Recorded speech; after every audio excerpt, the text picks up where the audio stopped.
अच्छा बेटा, हम लोग स्टार्ट कर रहे हैं अपना अक्टूबर नवंबर 24 पेपर 21 जो आप लोगों को मॉक में भी आया था। बड़े फजूल के आप लोगों ने बंडे मारे हुए हैं भाई।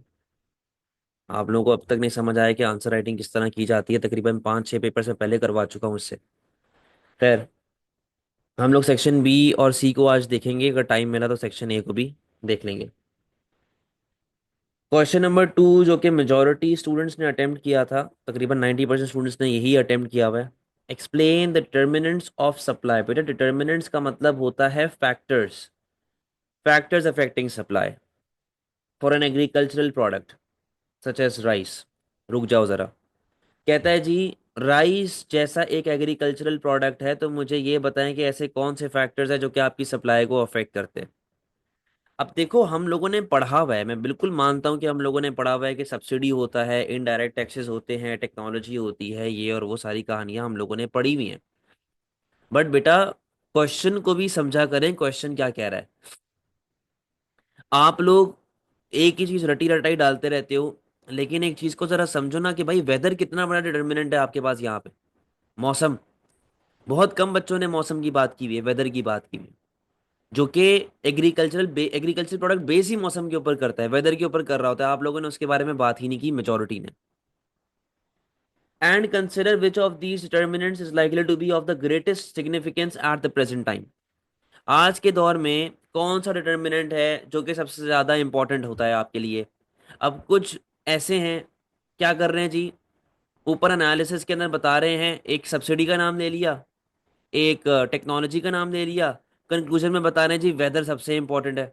अबे भाई, मैं आपसे पूछ रहा हूँ, घोड़ा अच्छा है कि गधा अच्छा है? आप घोड़े की बात कर रहे हैं, गधे की बात कर रहे हैं, कंक्लूजन में कहते हैं जी खच्चर सबसे अच्छा है। अबे भाई, क्या कर रहे हो?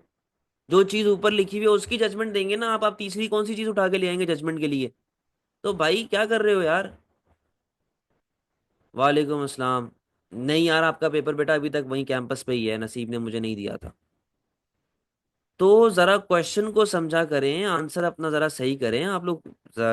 छोटे नहीं हो यार, महीना भी नहीं रहता अभी एग्जाम में। यहाँ पे आए। Define supply. ठीक है, कि सप्लाई क्या होती है। आपने कोई से भी दो फैक्टर्स को लिंक करना है। कोई से भी दो फैक्टर्स को लिंक करना है। मैंने यहाँ पे 3-4 लिखे हैं। अच्छा, प्राइस भी लिख सकते हैं आप, यहाँ पे प्राइस भी लिख सकते हैं, कोई इशू नहीं है। इरिगेशन एंड स्टोरेज फैसिलिटी का आपने नाम लिख दिया। आपने क्लाइमेट एंड सॉइल का नाम लिख लिया, आपने land and size of farm का नाम लिख लिया, सब्सिडी का नाम लिख लिया, प्राइस वगैरह लिख लिया। ये सब नॉलेज के अंदर आ रहा है। अब इनको एक्सप्लेन करना है आपने AO2 में। जैसे अगर मैं क्लाइमेट एंड सॉइल की बात करता हूँ, ये मेरे फिजिकल फैक्टर्स के अंदर आता है। मैंने वेदर के साथ लिंक किया, बारिश के साथ लिंक किया, रफ क्लाइमेट के साथ लिंक किया, फ्लड्स आ गए, बहुत ज़्यादा गर्मी पड़ गई तो फसल जल जाती है। इस तरीके से आपने बेटा बातें यहाँ पे लिंक करनी। इंफ्रास्ट्रक्चर की अगर बात करें, तो modern irrigation system, water supply आपके पास आ रही है कि नहीं आ रही है, आपके पास मशीनरी कैसी है।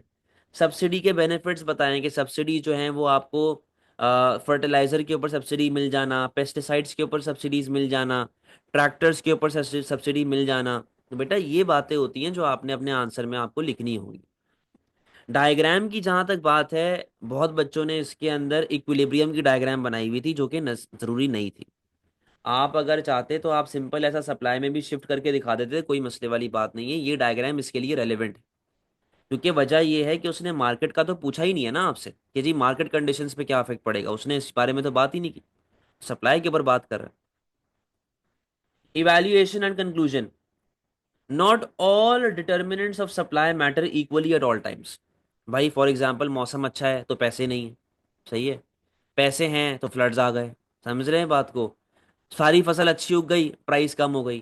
तो जरूरी नहीं है कि एक वन फैक्टर जो है वो आपके लिए बेस्ट होगा। For example, in the present time, if climate change is severe, it may be the biggest factor affecting rise of supply. So the significance of each determinant depends on the current events and conditions. तो मैंने कहा जी, कौन सा determinant आपके लिए कितना important है, ये डिपेंड करता है मुल्क के करंट वेदर के ऊपर, करंट कंडीशंस के ऊपर। क्योंकि सप्लाई बहुत चीज़ों से अफेक्ट हो रही है ना। तो किसी एक चीज़ के ऊपर बैठ जाना कि नहीं जी यही सबसे इंपॉर्टेंट डिटर्मिनेंट है, तो ये मसला है। आप अगर इसके अंदर वन साइडेड जाना चाहते हैं, तो आप यहाँ पे वेदर की बात कर सकते हैं कि जी whether is the most important determinant, क्योंकि जब तक वेदर अच्छा नहीं होगा या वेदर सूटेबल नहीं होगा राइस के लिए तो राइस उगेगा नहीं। फिर रिगार्डलेस कि उसकी कुछ भी प्राइस चल रही हो या उसको कितनी भी सब्सिडीज मिल रही हो, कितने भी नए टैक्सेस लग रहे हो, जब तक वेदर अच्छा नहीं है तब तक उसकी ओवरऑल प्रोडक्शन होगी ही नहीं। आप इस तरह भी लिख सकते हैं, कोई मसले वाली बात बेटा।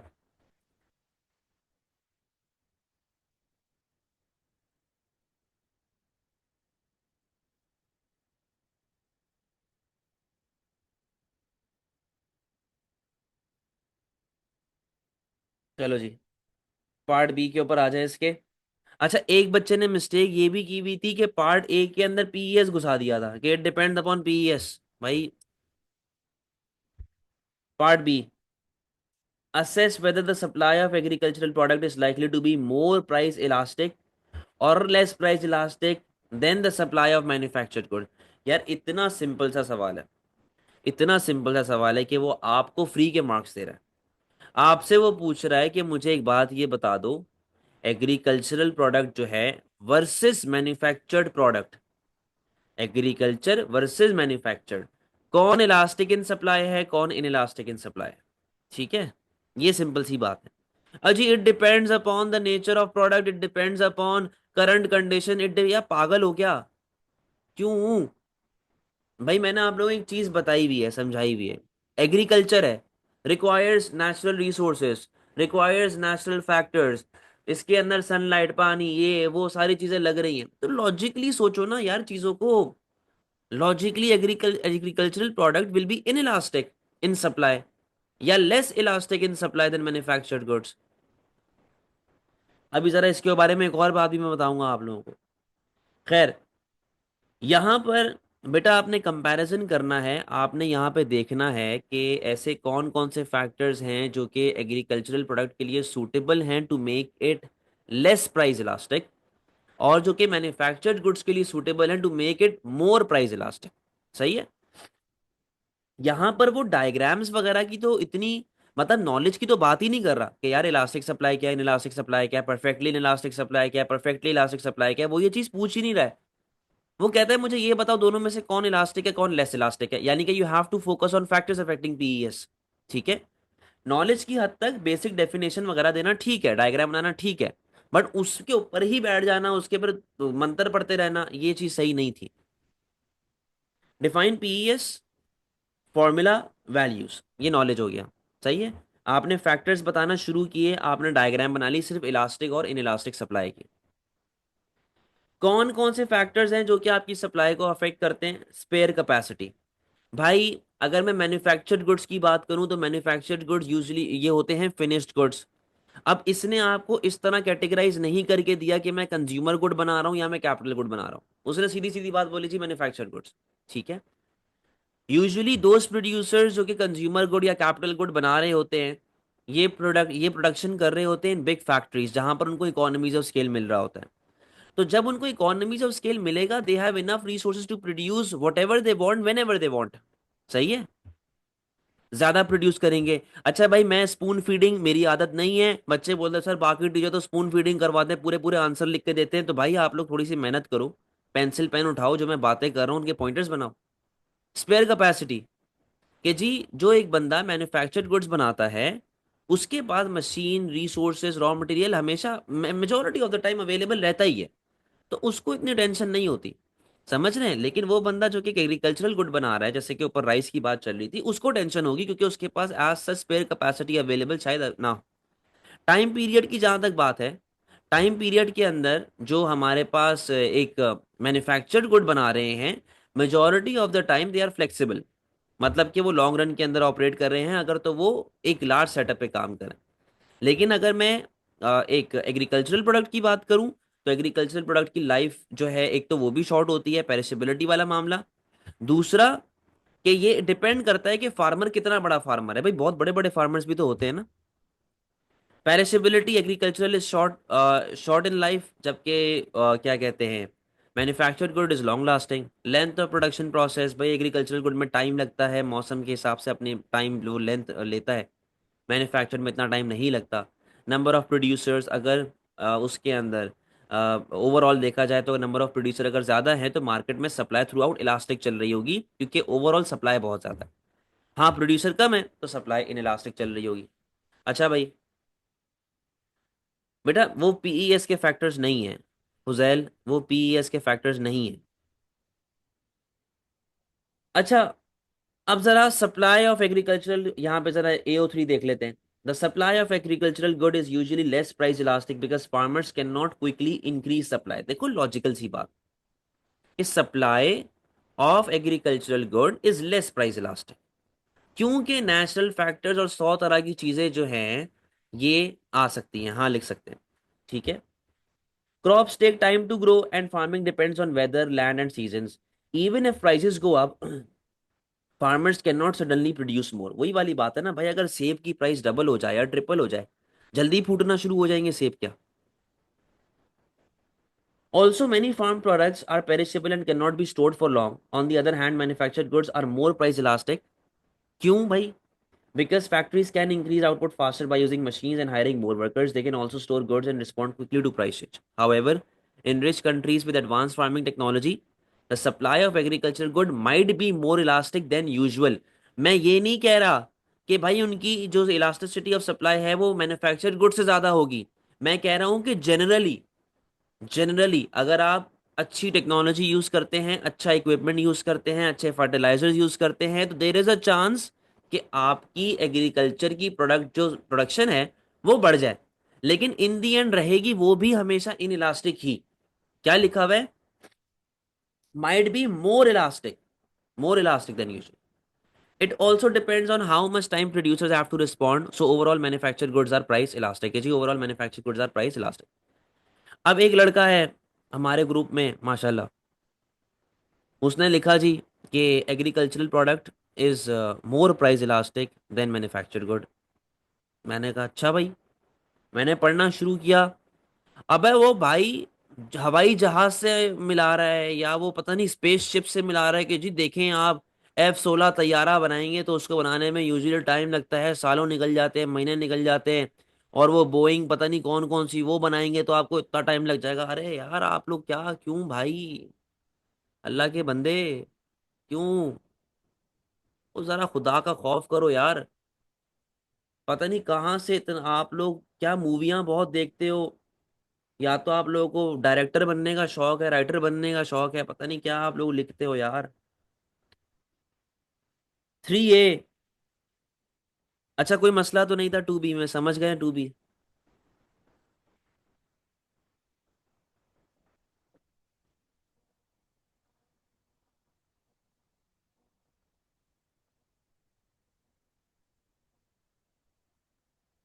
Question number 3A, with the help of a diagram explain the significance of a position within a market economy's production possibility curve and consider whether a position is likely to be permanent। जरा रुक जाओ, समझना जरा पहले question को।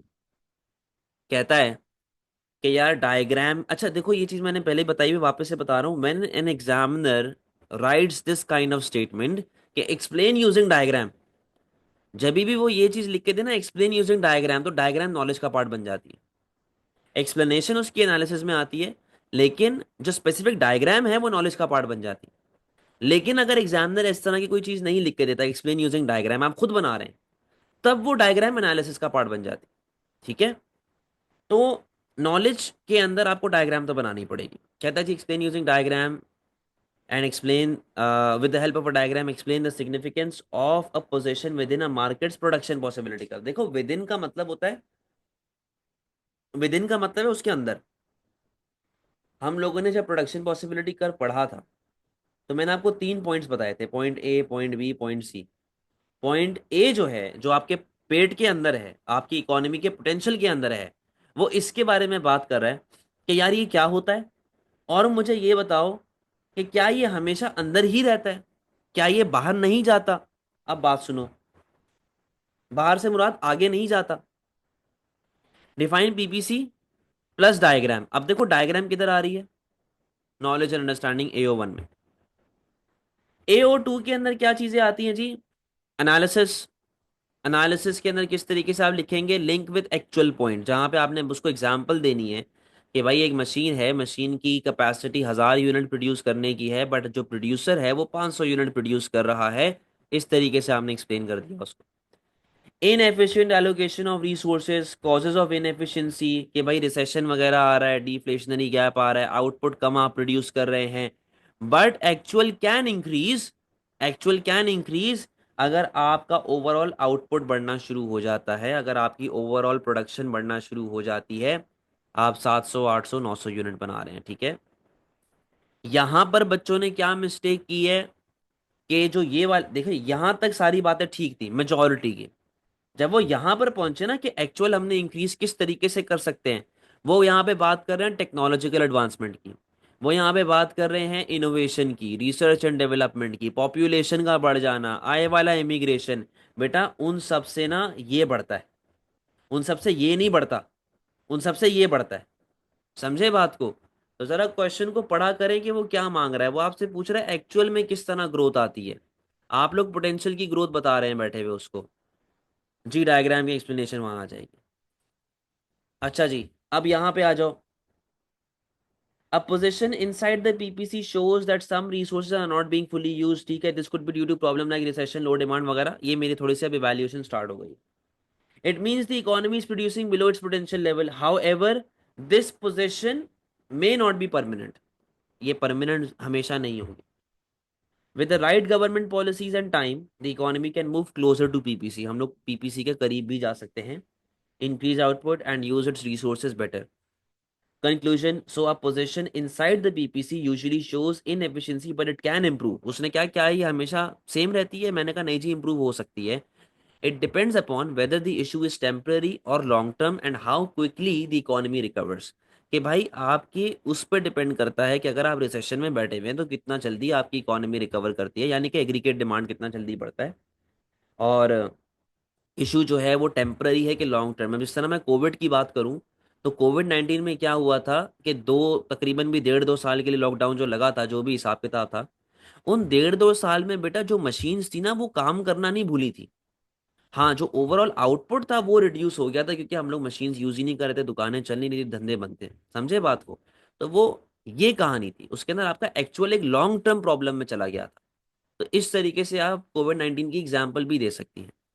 Sir to increase actual we need to implement expansionary fiscal policy, yes, but आप उसका नाम यहाँ पे नहीं लिखेंगे क्योंकि ये माइक्रो सेक्शन के अंदर आ रहा है, ठीक है। और कोई सवाल बेटा?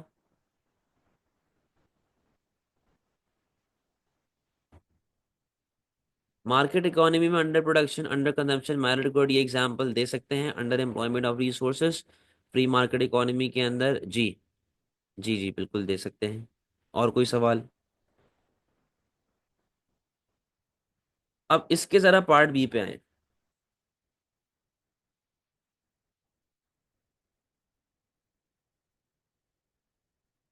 सर इसे क्वेश्चन में हम कोविड जैसी, हाँ हाँ दे सकते हैं, बिल्कुल दे सकते हैं बेटा, रियल वर्ल्ड की जो बातें हम यहाँ पे लिख सकते हो आंसर में।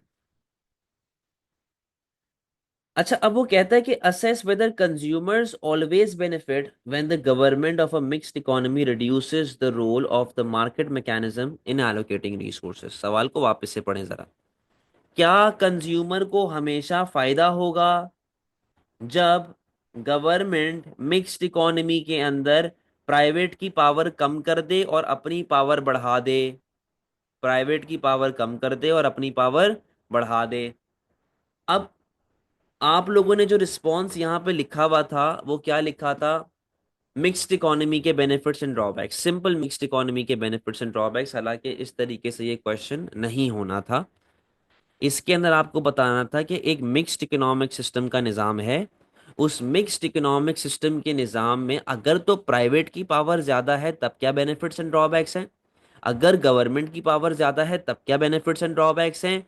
एंड में फिर आपने कंपैरिजन करना था और उसके बाद आपने जजमेंट देनी। इसको इस तरीके से आपने सॉल्व करना था, ठीक है।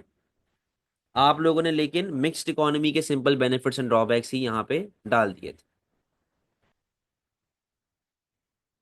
आप सुनिएगा जरा। डिफाइन मिक्स्ड इकोनॉमी, सिंपल आपने बेसिक डेफिनेशन दी है, आपने डिमांड एंड सप्लाई का बोला जी, ये मार्केट मैकेनिज्म क्या होता है, role of demand and supply जहाँ पे चल रहा होता है। मिक्स्ड इकोनॉमिक स्टेट के अंदर गवर्नमेंट बार बार मार्केट में एंट्री करता है, और इस तरीके से आपने चीजें बता दी। मार्केट मैकेनिज्म का मतलब क्या है? फ्री इदारा। फ्री इदारा। बेटा एक चीज को समझ जाएं, जब वो मार्केट की बात करता है तो वो डिमांड सप्लाई की बात करता है। ठीक है?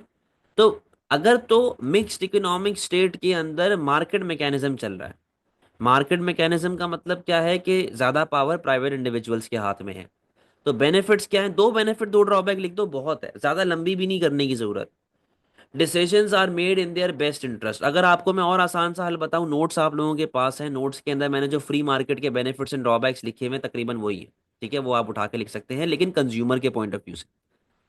Decisions are made in their best interest. आपके पास क्वेश्चन फोकस किस पे करवा रहा था? कंज्यूमर पे। तो आपने कहा जी जो कंज्यूमर को चाहिए उस हिसाब से आपका प्रोडक्ट रेडी हो जाएगा। जिस तरह से कंज्यूमर को चाहिए, जिस क्वालिटी का प्रोडक्ट चाहिए, वो कंज्यूमर के लिए रेडी हो जाएगा। ठीक है?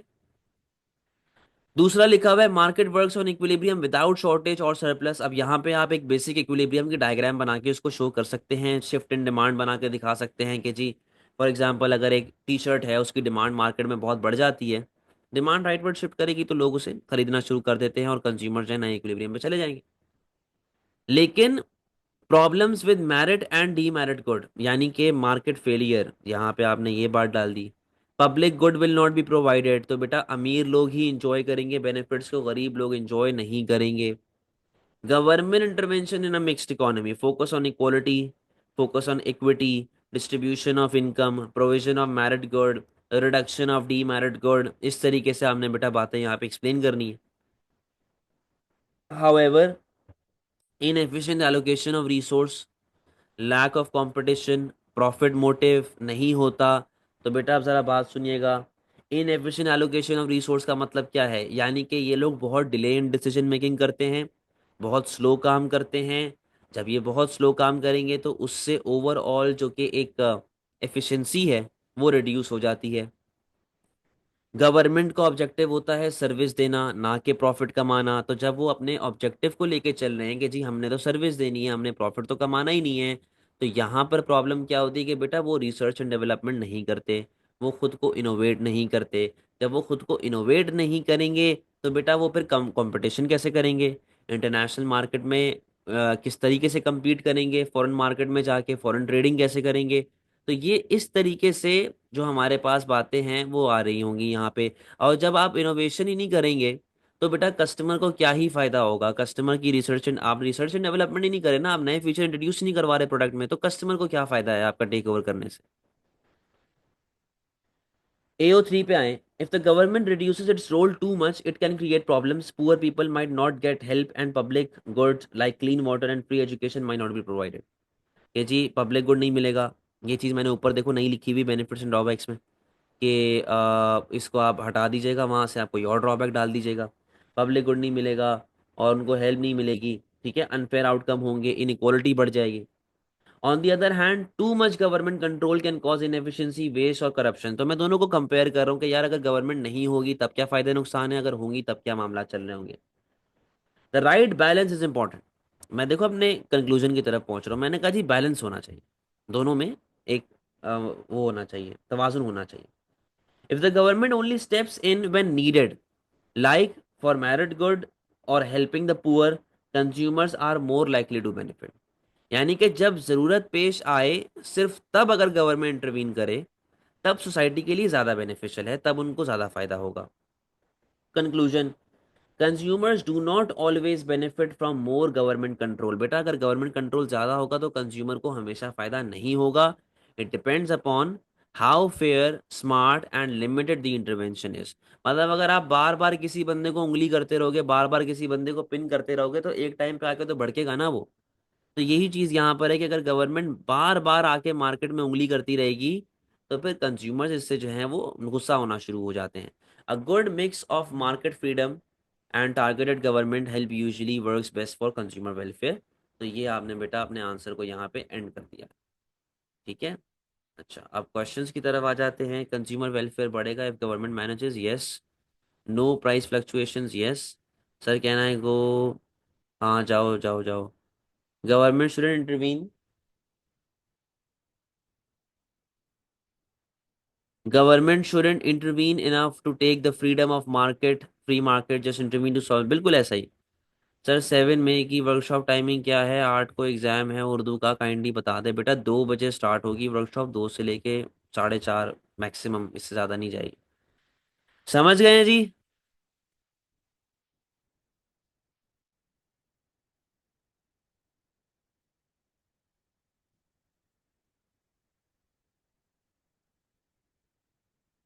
होगी बेटा होगी।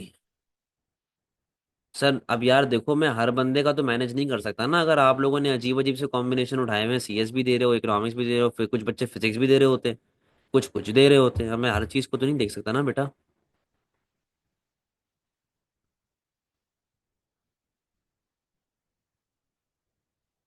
चलें आ जाए मैक्रो सेक्शन के ऊपर, section C.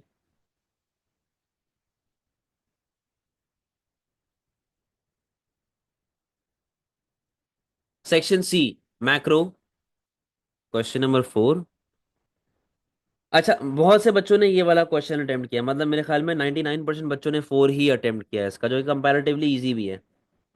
Explain to possible causes of economic growth and consider whether the consequences of economic growth for an economy will always be positive। कहता है कि यार मुझे इकोनॉमिक ग्रोथ के दो कॉजेज बता दें, और मुझे ये बताएं कि क्या इकोनॉमिक ग्रोथ के होने से हमेशा आपको एक पॉजिटिव इम्पैक्ट ही पड़ता है। अब देखो, इकोनॉमिक ग्रोथ एग्रीगेट डिमांड के बढ़ने से होती है, no doubt, no doubt aggregate demand के बढ़ने से होती है। लेकिन जब इकोनॉमिक ग्रोथ होती क्या है, जब आपका रियल आउटपुट बढ़ता है, ठीक है। तो इकोनॉमिक ग्रोथ सही मायनों में कब होती है? जब सप्लाई बढ़ती है, यानी कि पोटेंशियल बढ़ रहा है, टेक्नोलॉजिकल एडवांसमेंट आ रही है, रिसर्च एंड डेवलपमेंट आ रही है, इनोवेशन आ रही है। कुछ बच्चों ने एग्रीगेट डिमांड के ऊपर ही फोकस किया है थ्रू आउट, मतलब 2-3 पॉइंट जो भी थे वो एग्रीगेट डिमांड के ही बताए हुए हैं, उन्होंने एग्रीगेट सप्लाई को टच भी नहीं किया। मैंने मार्क्स दे दिए हैं, बट ज़रा समझा करें कि इकोनॉमिक ग्रोथ यूजुअली तब होती है जब आपकी सप्लाई इंक्रीज हो रही होती है, तब ज़्यादा आपको फायदा होता है, ठीक है। अब यहाँ पे देखो ज़रा, कौन सा था? हाँ ये रहा। डिफाइन इकोनॉमिक ग्रोथ, सही है। नॉलेज में क्या आ गया, आपने इकोनॉमिक ग्रोथ को डिफाइन कर दिया। टू पॉसिबल कॉजेज क्या आ गई? Improvement in quality of workforce, technology का बढ़ जाना, research and development, mobility of factors of production, यानी कि ये 3-4 पॉइंटर्स हैं। आप एग्रीगेट डिमांड के बढ़ जाने का भी जिक्र कर सकते हैं यहाँ पे।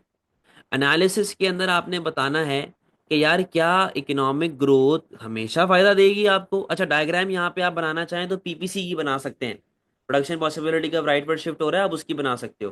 प्लस आप एग्रीगेट सप्लाई को भी बढ़ा के दिखा सकते हैं। क्या इकोनॉमिक ग्रोथ आने से हमेशा फायदा होगा? बेटा चेन बनाओ, कि अगर लेट से मैं एग्रीगेट डिमांड की बात कर लेता हूँ कि जी, लेट से अगर टैक्सेस कम हो गए तो कंजम्पशन बढ़ेगी, कंजम्पशन बढ़ेगी तो एग्रीगेट डिमांड बढ़ेगी, उसके लिए प्रोडक्शन बढ़ानी पड़ेगी, प्रोडक्शन बढ़ेगी तो डिमांड फॉर लेबर बढ़ेगी, मुल्क में अनएम्प्लॉयमेंट कम हो जाएगी, जिससे लोगों के पास इनकम आना शुरू होती है, लोगों की स्पेंडिंग पावर बढ़ना शुरू होती है, उनकी परचेजिंग पावर बढ़ जाती है, as a result increase in real income. खत्म, एक पैराग्राफ मेरा हो गया, ठीक है। फिर आपने, गवर्नमेंट ने लोगों को ट्रेन करना शुरू किया। जब आप लोगों को ट्रेन करना शुरू करेंगे, उनको स्किल्स देंगे, उनको नॉलेज देंगे, तो भाई मेरे, नॉलेज वॉलेज मिलने की वजह से they will become occupationally mobile. When they become occupationally mobile, they learn new skills, they will implement those new skills, और आपके मुल्क में स्ट्रक्चरल अनएम्प्लॉयमेंट कम होने का चांस है।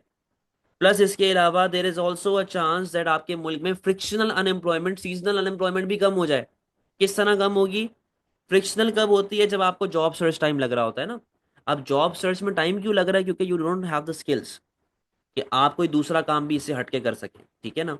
तो भाई आप नया स्किल सीख लेंगे तो आपकी अनएम्प्लॉयमेंट कम हो जाएगी, फ्रिक्शनल वाली। सीजनल में क्या टेंशन है भाई, आप ऊपर पहाड़ी इलाकों से नीचे शहरों में रहने आ रहे हैं, तो आपके पास स्किल्स तो होनी चाहिए ना, अनएम्प्लॉयमेंट कम हो जाएगी। लेकिन मैंने फिर नीचे बताया हुआ है कि जी हर बार ऐसा नहीं होता कि वो आपको फायदा दे, there is a chance of depletion of resource.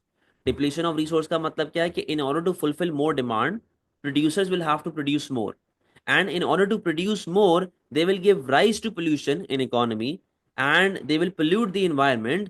There might be depletion of resources, कि वो रिसोर्सेज को एग्जॉस्ट करते हैं, खत्म करते हैं, बार बार इस्तेमाल करते रहें, तो देयर इज अ चांस कि ये प्रॉब्लम भी हो जाए।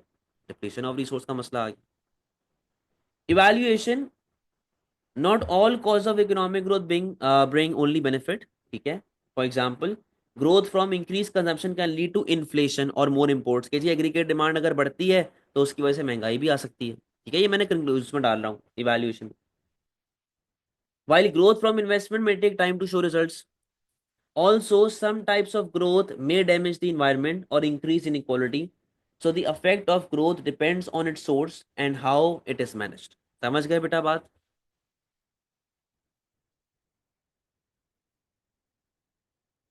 नेगेटिव में डेवलप ड्रॉबैक्स, बेटा डेवलप ड्रॉबैक्स ही लिखेंगे ना आप, डेवलप करेंगे ना उन ड्रॉबैक्स को। मतलब एक भी लिख दे तो बहुत है, कोई मसला नहीं है। डन हो गया।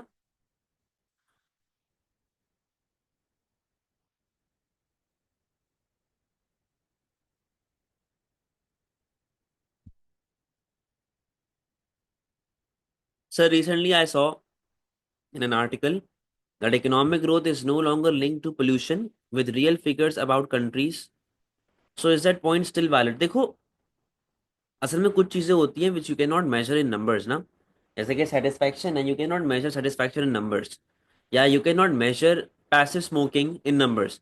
इसी तरह you can not measure pollution in numbers. तो इसके लिए जाहिर सी बात है टीम बिठाई जाती है, इसके लिए पूरे के पूरे क्वालिफाइड पीपल होते हैं जो इस चीज़ को देख रहे होते हैं। तो जो ये आपकी बात है ये हो सकता है उसके साथ लिंक कर रही हो कि can not be linked to real figures ना अबाउट कंट्रीज, तो ये हो सकता है ये उसके साथ लिंक कर रहा हो। वरना रियलिटी में जब भी आप अभी भाई खुद सोचो ना, अगर मैं गाड़ी चला रहा हूँ और मैं अपने अकेडमी जा रहा हूँ पढ़ाने, तो बेटा मैं भले अच्छा काम करने जा रहा हूँ लेकिन मेरी वजह से भी पोल्यूशन हो रही है क्योंकि मेरी गाड़ी धुआं तो छोड़ रही है ना। तो indirectly there is always pollution या there is always a negative impact on society, आप कुछ भी कर लें, समझे। Actual economic growth is short term vulnerable to inflationary pressure, हाँ जी बिल्कुल ऐसे ही। ठीक है, चलें जी लास्ट क्वेश्चन के ऊपर आ जाएं। 4B,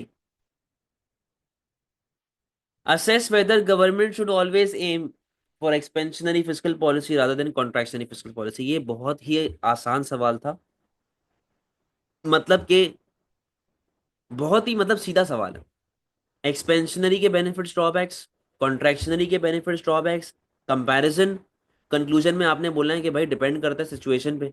अगर इन्फ्लेशन चल रही है तो कॉन्ट्रैक्शनरी लगा दो, डिफ्लेशन है, रिसेशन है तो एक्सपेंशनरी लगा दो। यहाँ पे आइएगा जरा।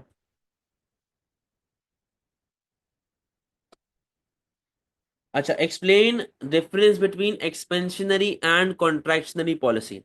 अच्छा, यहाँ पर मैंने एस आर ए एस बनाया हुआ है, लेकिन आप लोग एल आर ए एस बनाना है यार, मैं रुको इसको मिटा के सही कर रहा हूँ।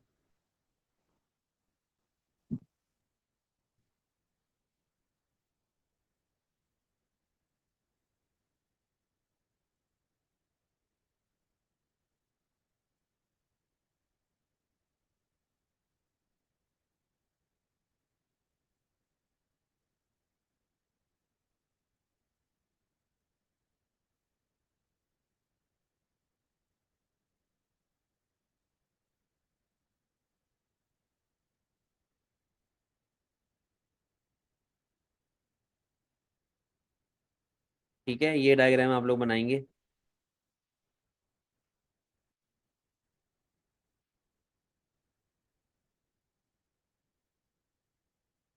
ठीक है भाई, ये डायग्राम आप लोग बनाओगे भाई।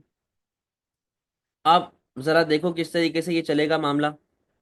आप लोगों ने डिफरेंस बताया between expansionary and contractionary policy, ठीक है। आपने एक्सपेंशनरी के लिए सिंपल अपना L R A S use कर लिया।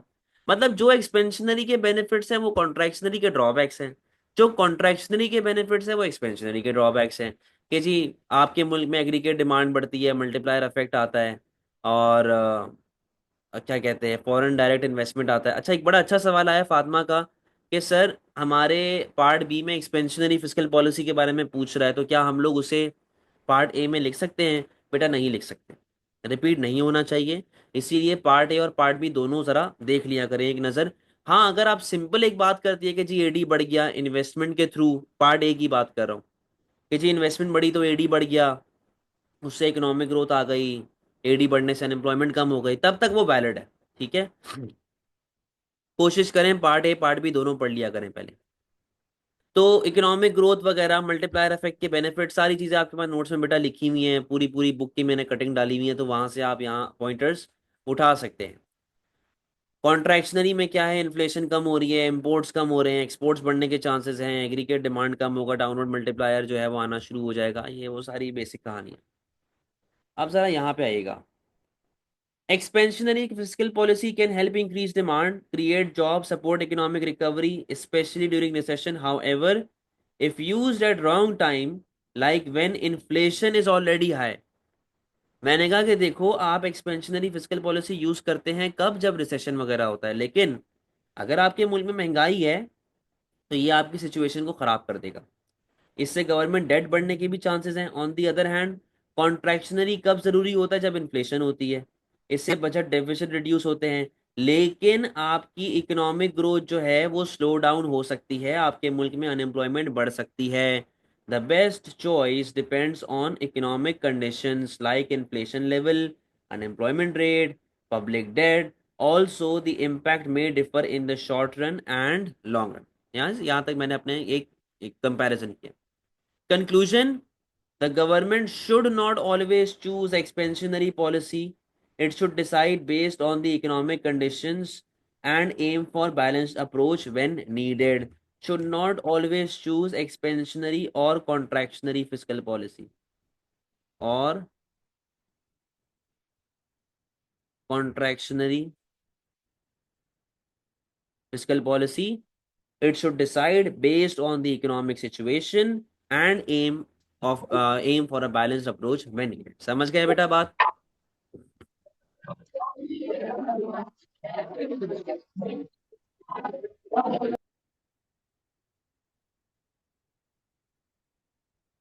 Normal debt and public debt, बेटा जब यहाँ पे बात, जिस डेट की यहाँ पे बात आ रही है, वो डेट आ रहा है जो आप फॉरेन डेट लेते हैं, फॉरेन उधार लेते हैं आईएमएफ वगैरह से या वर्ल्ड बैंक से। समझ गए? सर इस क्वेश्चन में काफी रिपीटेशन हो रही है, उसके मार्क्स मिलते हैं। कहाँ रिपीटेशन हो रही है भाई?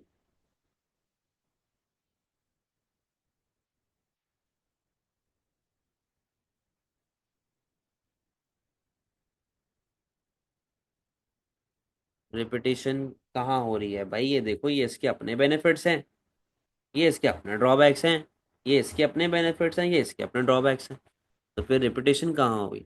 हाँ ऑपोजिट हैं, ऑपोजिट्स हैं, तो आप एक ही चीज एक ही दफा कंबाइन करके लिख दे। ऑपोजिट्स है ना, अब उसके अपने अपने पर्सनल है ना भाई, तो हम लोग उसका थोड़ी कुछ कर सकते हैं। Must be coordinated with central bank example, it shouldn't happen that government use expansionary fiscal and central bank uses contractionary monetary policy, so coordination is necessary. लेकिन अब देखो ना आयशा बेटा, यही एक मसला है ना, अब उसने आपसे कहा भाई कॉन्ट्रैक्ट मॉनेटरी पॉलिसी में क्या हिसाब किताब चल रहा है, या मॉनेटरी पॉलिसी लगानी चाहिए कि नहीं लगानी चाहिए, उसने तो फिस्कल का पूछा कि भाई फिस्कल के अंदर क्या है। इसके अंदर आप ये बता सकती हैं कि जब आपने कंक्लूजन लिखा ना, आप ये कह सकती हैं कि हाँ जी, fiscal alone is not only available, there are other policy options available as well depending upon the reason for inflation and the problems. ठीक है, इस तरीके से आपने आंसर को लिख सकती हैं, बट दूसरी पॉलिसीज के साथ लिंक करना यहाँ पे बनता नहीं। समझ गए?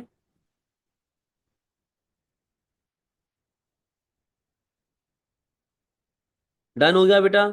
चले जी, अब इसका जो क्वेश्चन नंबर 5 है और सेक्शन ए, वो इंशाल्लाह हम लोग करेंगे नेक्स्ट क्लास में। ठीक है, जा सकते हैं बेटा, अल्लाह हाफिज।